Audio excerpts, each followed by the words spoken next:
नमस्कार देवियों और सज्जनों, आप सभी का स्वागत है। आज हम एक ऐसे विषय पर बात करने जा रहे हैं जो हम सभी के जीवन को, विशेषकर हमारे युवा मित्रों के जीवन को गहराई से छूता है। यह विषय है अव्यवस्था। क्या आपने कभी महसूस किया है कि आपके जीवन में, आपके मन में एक अजीब सी उथल-पुथल है? सब कुछ बिखरा हुआ सा लगता है। पढ़ाई का तनाव, भविष्य की चिंता और रिश्तों की उलझनें, ये सब मिलकर एक ऐसी स्थिति बना देती हैं जिसे हम अव्यवस्था कहते हैं। ये सिर्फ आपके कमरे में बिखरी किताबों या कपड़ों तक सीमित नहीं है। यह हमारे मन के भीतर की अशांति है, एक गहरी बेचैनी है। प्रसिद्ध दार्शनिक जे कृष्णमूर्ति ने अपनी किताब में इसी अव्यवस्था के मूल कारणों पर बहुत गहराई से प्रकाश डाला है। वो हमें बताते हैं कि बाहरी दुनिया में जो कुछ भी हम बिखरा हुआ देखते हैं, उसका स्रोत कहीं ना कहीं हमारे अपने भीतर ही छिपा होता है। वह हमें कोई बना बनाया फॉर्मूला नहीं देते, बल्कि एक आईना दिखाते हैं जिसमें हम खुद को देख सकें और समझ सकें। उनकी बातें हमें सोचने पर मजबूर करती है कि आखिर ये सब क्यों हो रहा है।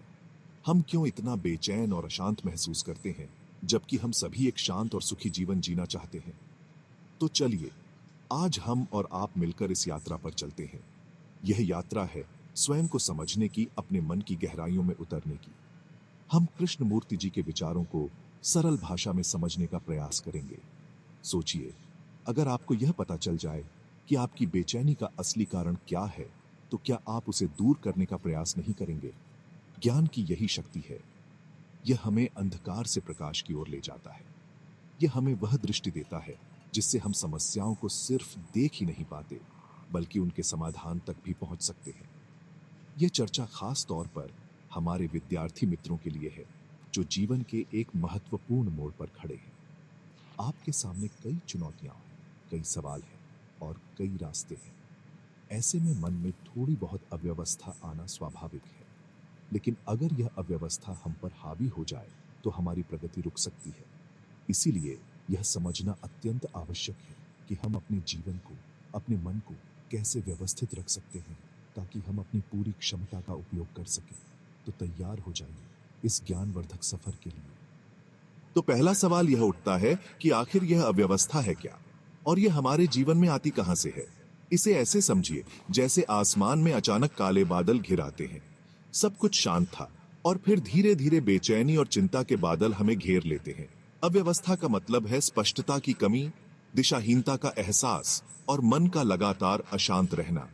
जब आप पढ़ना चाहते हैं लेकिन आपका मन 10 अलग अलग दिशाओं में भाग रहा है, तो यह अव्यवस्था है। जब आपको पता नहीं होता कि आप जीवन में क्या करना चाहते हैं और दूसरों को देखकर आप चिंतित होते हैं, तो यह अव्यवस्था है। यह अव्यवस्था अक्सर बाहरी दबावों से जन्म लेती है। समाज, परिवार और दोस्त सभी की हमसे कुछ अपेक्षाएं होती हैं। कोई चाहता है कि आप डॉक्टर बने, कोई चाहता है कि आप इंजीनियर बने और कोई आपको कुछ और बनने की सलाह देता है। इन सभी आवाजों के शोर में आपकी अपनी आवाज कहीं दब जाती है। आप ये भूल जाते हैं कि आप स्वयं क्या चाहते हैं। ये बाहरी दबाव एक बोझ बन जाता है जो आपके मन में एक निरंतर संघर्ष पैदा करता है। आप दूसरों को खुश करने की कोशिश में खुद को खो देते हैं और यहीं से अव्यवस्था की शुरुआत होती है। इसके अलावा अव्यवस्था का एक और बड़ा कारण है तुलना। हम हर समय अपनी तुलना दूसरों से करते रहते हैं। सोशल मीडिया पर हम अपने दोस्तों की सफलता की कहानियां देखते हैं, उनके अच्छे नंबर देखते हैं और हमें लगता है कि हम उनसे पीछे रह गए हैं। यह तुलना एक जहर की तरह है जो धीरे धीरे हमारे आत्मविश्वास को खत्म कर देती है। हम यह भूल जाते हैं कि हर किसी का सफर अलग होता है, हर किसी की अपनी गति होती है। कमल कीचड़ में खिलता है और गुलाब कांटों के बीच, पर दोनों ही सुंदर हैं। तुलना हमें अपनी मौलिकता से दूर ले जाती है और हमारे मन को अशांति से भर देती है। एक और महत्वपूर्ण बिंदु है भविष्य का डर। मेरा क्या होगा अगर मैं सफल नहीं हुआ तो? लोग क्या कहेंगे? ये कुछ ऐसे सवाल हैं जो लगातार हमारे दिमाग में घूमते रहते हैं। ये डर हमें वर्तमान में जीने नहीं देता। हम या तो अतीत के पछतावे में डूबे रहते हैं या भविष्य की चिंता में खोए रहते हैं। हमारा मन एक पेंडुलम की तरह अतीत और भविष्य के बीच झूलता रहता है और वर्तमान का जो क्षण हमारे हाथ में है वह यूं ही निकल जाता है। यही मानसिक भटकाव अव्यवस्था का एक प्रमुख रूप है जो हमारी ऊर्जा को नष्ट कर देता है। अब कंप्यूटर जी, लॉक किया जाए उस गहरे सवाल को, कि जैन कृष्णमूर्ति के अनुसार इस अव्यवस्था का मूल कारण क्या है। कृष्णमूर्ति जी सतह पर नहीं रुकते, वो बहुत गहराई में जाते हैं। उनका कहना है कि अव्यवस्था का सबसे बड़ा और मूल कारण है विचार स्वयं। यह सुनकर आपको आश्चर्य हो सकता है कि विचार कैसे समस्या हो सकता है। विचार तो हमारी सबसे बड़ी शक्ति है, लेकिन कृष्णमूर्ति समझाते हैं कि जब विचार अनियंत्रित हो जाता है, जब वह अतीत के अनुभवों और भविष्य की कल्पनाओं में ही उलझा रहता है, तो वह एक पिंजरा बन जाता है। हमारा मन लगातार कुछ न कुछ सोचता रहता है और हम उन विचारों से खुद को अलग नहीं कर पाते। उदाहरण के लिए, मान लीजिए कि पिछली परीक्षा में आपके अंक अच्छे नहीं आए। यह एक अतीत की घटना है, एक अनुभव है। अब आपका विचार इसी अनुभव को पकड़ लेता है। वह बार बार आपको याद दिलाता है, तुम अच्छे छात्र नहीं हो, तुम फिर से असफल हो जाओगे। यह विचार डर पैदा करता है। यह डर आपके वर्तमान के प्रयासों पर हावी हो जाता है। आप पढ़ने बैठते हैं, लेकिन आपका मन अतीत की असफलता और भविष्य के डर में उलझा रहता है। कृष्णमूर्ति कहते हैं कि यह विचारों का जाल ही है जो हमें वर्तमान में पूरी तरह से उपस्थित होने से रोकता है, और यही सबसे बड़ी अव्यवस्था है। दूसरा बड़ा कारण जो विचार से ही जुड़ा है, वह है अतीत का बोझ। हम सब अपने साथ अपना अतीत लेकर चलते हैं। हमारी यादें, हमारे अनुभव, हमारी धारणाएं, हमारी परंपराएं। कृष्णमूर्ति कहते हैं कि हम दुनिया को वैसी नहीं देखते जैसी वह है, बल्कि हम उसे अपने अतीत के चश्मे से देखते हैं। समाज ने, परिवार ने और शिक्षा ने हमारे मन में कुछ धारणाएं बना दी है। यह सही है, यह गलत है, ऐसा होना चाहिए, वैसा नहीं होना चाहिए। हम इन्हीं बनी बनाई धारणाओं के आधार पर अपने जीवन के निर्णय लेते हैं।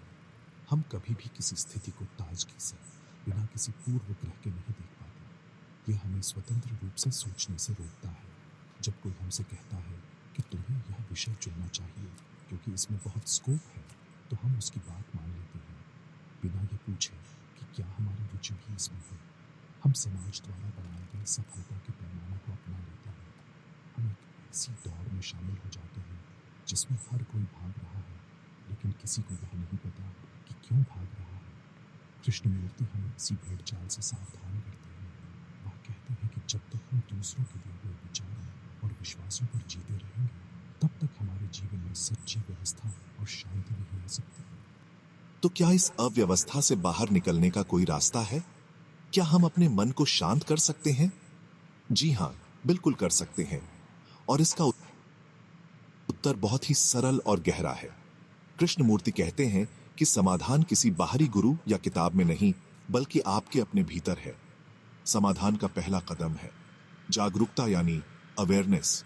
इसका अर्थ है अपने विचारों, अपनी भावनाओं और अपनी प्रतिक्रियाओं को बिना किसी निर्णय के बस देखना।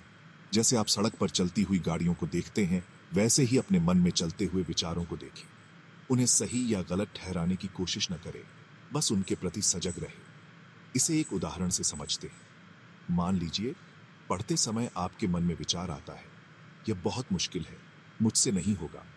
इस विचार से लड़ने या इसे दबाने के बजाय बस इसे देखें। पहचानें कि यह डर का एक विचार है। जब आप इसे साक्षी भाव से देखते हैं, तो आप उस विचार से अपनी दूरी बना लेते हैं। आप वह विचार नहीं हैं, आप उस विचार को देखने वाले हैं। जागरूकता की यह प्रक्रिया धीरे धीरे विचारों की पकड़ को कमजोर कर देती है। जैसे ही आप प्रकाश जलाते हैं, अंधकार अपने आप गायब हो जाता है। उसी तरह जागरूकता का प्रकाश मन के डर और नकारात्मकता को दूर कर देता है। दूसरा महत्वपूर्ण कदम है आत्मनिरीक्षण, यानी सेल्फ इंक्वायरी। इसका अर्थ है स्वयं से प्रश्न पूछना, मैं यह क्यों कर रहा हूँ? क्या यह मेरा अपना निर्णय है या मैं किसी के दबाव में हूँ? मुझे वास्तव में किस चीज़ से खुशी मिलती है? मैं किससे डरता हूँ और क्यों? जब आप ईमानदारी से खुद से ही सवाल पूछते हैं, तो आपको गहरे उत्तर मिलने शुरू होते हैं। आप अपनी प्रेरणाओं, अपने डरों और अपनी इच्छाओं को बेहतर ढंग से समझने लगते हैं। यह प्रक्रिया आपको समाज द्वारा दी गई झूठी परतों को हटाने और अपने वास्तविक स्वरूप को पहचानने में मदद करती है। और अंतिम और सबसे महत्वपूर्ण समाधान है स्वतंत्र सोच। कृष्णमूर्ति इस पर बहुत जोर देते हैं। वह कहते हैं कि किसी की भी बात को, यहाँ तक कि उनकी अपनी बातों को भी आंख बंद करके स्वीकार न करें। हर चीज़ पर सवाल उठाएं, हर चीज़ की जांच करें और उसे अपने अनुभव की कसौटी पर परखें। जब आप स्वतंत्र